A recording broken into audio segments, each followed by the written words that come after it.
Hello दोस्तों, मैं हूं Kashdeep Verma. Hindi voice notes YouTube channel में इंडियन ज्योग्राफी के इस 28 राज्यों की सीरीज में आपका स्वागत है। दोस्तों, आप भी इस सीरीज का हिस्सा बन सकते हैं हमारे चैनल हिंदी वॉइस नोट्स को सब्सक्राइब करके। दोस्तों, आज के इस क्लास में हम लोग आंध्र प्रदेश राज्य के बारे में पढ़ेंगे। तो चलिए आज का क्लास स्टार्ट करते हैं। देखिए, आंध्र प्रदेश शब्द का शाब्दिक अर्थ होता है आंध्रों की भूमि। आंध्र प्रदेश शब्द का शाब्दिक अर्थ होता है आंध्रों की भूमि। देखिए, आंध्र प्रदेश का गठन किया गया था 1953 में। उस समय इसको आंध्रा कहा जाता था। आंध्र प्रदेश का गठन किया था कि हुआ था 1953 में, और उस समय इसको आंध्रा कहा जाता था। और आंध्र प्रदेश भाषा के आधार पर गठित प्रथम राज्य है भारत का। आंध्र प्रदेश भाषा के आधार पर बनाया गया प्रथम राज्य है। ठीक है। उसके बाद 1956 में तमिलनाडु के कुछ हिस्से को मिलाकर इसको आंध्र प्रदेश में परिवर्तित किया गया। देखिए, जब इसका गठन हुआ था 1953 में, उस समय इसको आंध्रा कहा जाता था। उसके बाद 1956 में तमिलनाडु के कुछ हिस्सों को मिलाकर इसको आंध्र प्रदेश में परिवर्तित किया गया। ठीक है। आंध्र प्रदेश का राजधानी है अमरावती, और आंध्र प्रदेश का जो उच्च न्यायालय है वह हैदराबाद में स्थित है। देखिए, हैदराबाद तेलंगाना राज्य के अंतर्गत आता है। तेलंगाना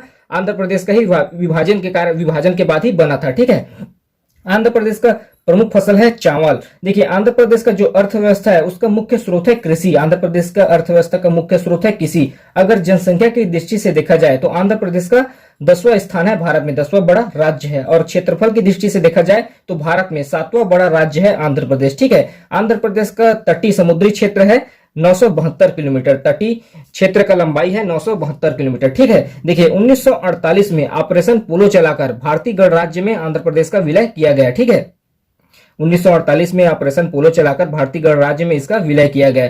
जल विद्युत उत्पादन में प्रथम स्थान है भारत में। आंध्र प्रदेश का जल विद्युत उत्पादन में प्रथम स्थान है भारत में। ठीक है। प्रति व्यक्ति आय में चौथा स्थान है भारत में। आंध्र प्रदेश का प्रति व्यक्ति आय में चौथा स्थान और जल विद्युत उत्पादन में प्रथम स्थान है। ठीक है। उसके बाद देखते हैं हम लोग आंध्र प्रदेश का राजकीय। देखिए, आंध्र प्रदेश का राजकीय जीव है चिकारा। आंध्र प्रदेश का राजकीय पक्षी है नीलकंठ। आंध्र प्रदेश का राजकीय पुष्प है कुसुम। आंध्र प्रदेश का राजकीय वृक्ष है नीम। आंध्र प्रदेश का राजकीय भाषा है तेलुगु, और ये भारत में तीसरा सबसे ज्यादा बोले जाने वाला भाषा है। ठीक है। तेलुगु भारत में तीसरा सबसे ज्यादा बोले जाने वाला भाषा है। आंध्र प्रदेश का राजकीय प्रतीक है पूर्ण कुंभ। ठीक है। आंध्र प्रदेश का राजकीय खेल है कबड्डी। आंध्र प्रदेश का राजकीय नृत्य है कुचिपुड़ी। आंध्र प्रदेश का राजकीय गीत है माँ तेलुगु तल्ली की, और इसका रचना शंकरबाड़ी सुंदराचारी के द्वारा किया गया है। देखिए, राजकीय जीव चिकारा, राजकीय पक्षी नीलकंठ, राजकीय पुष्प कुसुम, राजकीय वृक्ष नीम, राजकीय भाषा तेलुगु, राजकीय प्रतीक पूर्ण कुंभ, राजकीय खेल कबड्डी, राजकीय नृत्य कुचिपुड़ी,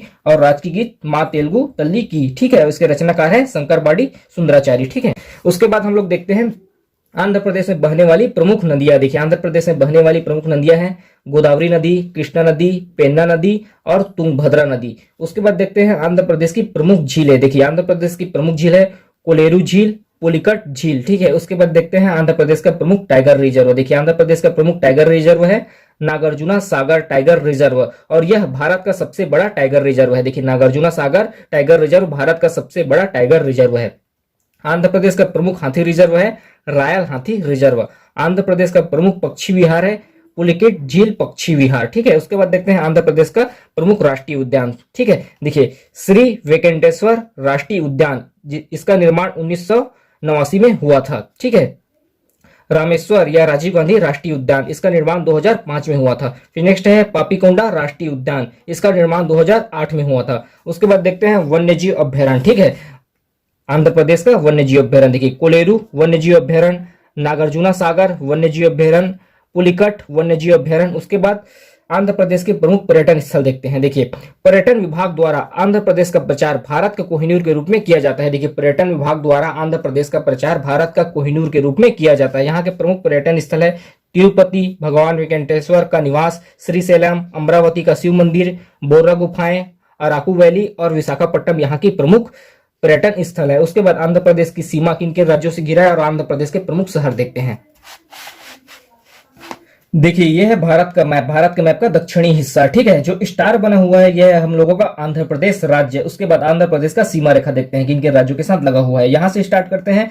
देखिए, आंध्र प्रदेश का यहां से लेकर यहां तक का सीमा उड़ीसा के साथ लगा हुआ है। उसके बाद यहां पर छोटा सा सीमा आंध्र प्रदेश का छत्तीसगढ़ के साथ लगा हुआ है। उसके बाद आंध्र प्रदेश का यहां से लेकर यहां तक का सीमा तेलंगाना के साथ लगा हुआ है। उसके बाद आंध्र प्रदेश का यहां से लेकर यहां तक का सीमा कर्नाटक के साथ लगा हुआ है। उसके बाद आंध्र प्रदेश का यहां से लेकर यहां तक का सीमा तमिलनाडु के साथ लगा हुआ है और ये वाला सीमा समुद्री तट रेखा है, ठीक है, समुद्री सीमा है।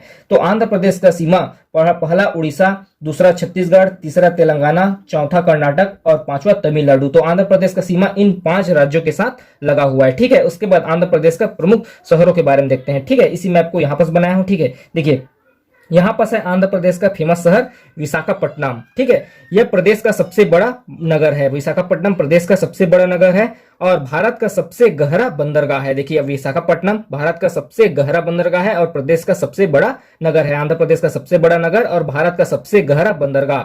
यहाँ पर भारतीय नौसेना का पूर्वी कमांड केंद्र भी स्थित है, ठीक है। यहाँ पर उर्वरक उत्पादन केंद्र भी है और यहाँ पर जलयान बनाने का कारखाना भी लगा हुआ है। विशाखापट्टनम में जलयान बनाने का कारखाना, उर्वरक उत्पादन केंद्र और भारतीय नौसेना का पूर्वी कमांड का केंद्र यहाँ पर स्थित है, ठीक है। उसके बाद देखते हैं, देखिए यहाँ पास है काकीनाडा, यह एक पर्यटन स्थल है। यहाँ पास है काकीनाडा और यह एक पर्यटन स्थल है, ठीक है। उसके बाद देखते हैं, देखिए यहाँ पास है मछलीपट्टनम। देखिए भारत में सर्वप्रथम 1605 में डचों ने अपनी पहली कोठी खोली थी। पूर्वी समुद्री तट पर 1605 में डचों ने अपनी पहली कोठी मछलीपट्टनम में ही खोली थी, ठीक है। उसके बाद देखते हैं, देखिए यहाँ पास है राजमुंदरी, यह तंबाकू रिसर्च सेंटर यहाँ पर स्थित है। तंबाकू रिसर्च सेंटर यहाँ पर स्थित है, ठीक है। उसके बाद देखते हैं, देखिए यहाँ पास है अमरावती। अमरावती आंध्र प्रदेश की राजधानी है। यहाँ पर बौद्ध मंदिर और बौद्ध स्तूप है। देखिए यहाँ पास है अमरावती। अमरावती आंध्र प्रदेश का राजधानी है। यहाँ पर बौद्ध मंदिर और बौद्ध स्तूप है, ठीक है। उसके नीचे आते हैं, देखिए यहाँ पास है पुटपटी, ठीक है। यहाँ पर सत्य साईं बाबा आश्रम है। यह चित्रावती नदी के किनारे बसा हुआ है, ठीक है। उसके नीचे आते हैं, देखिए यहाँ पास है नेल्लोर। नेल्लोर पन्नार नदी के किनारे बसा हुआ है, ठीक है। नेल्लोर पन्नार नदी के किनारे बसा हुआ है और यहाँ स्थित है रंगनाथ मंदिर, नेल्लापट्टू अभ्यारण्य, उदयगिरी किला, पुलकिट झील यहाँ पर स्थित है, ठीक है। उसके बाद देखते हैं, देखिए यहाँ पास है तिरुपति। तिरुपति में है विश्वनाथ मंदिर और यह सर्वाधिक चढ़ोतरी वाला मंदिर है। तो इस पार्ट में हम लोगों ने आंध्र प्रदेश के बारे में पढ़ा। अभी के लिए इतना ही, धन्यवाद।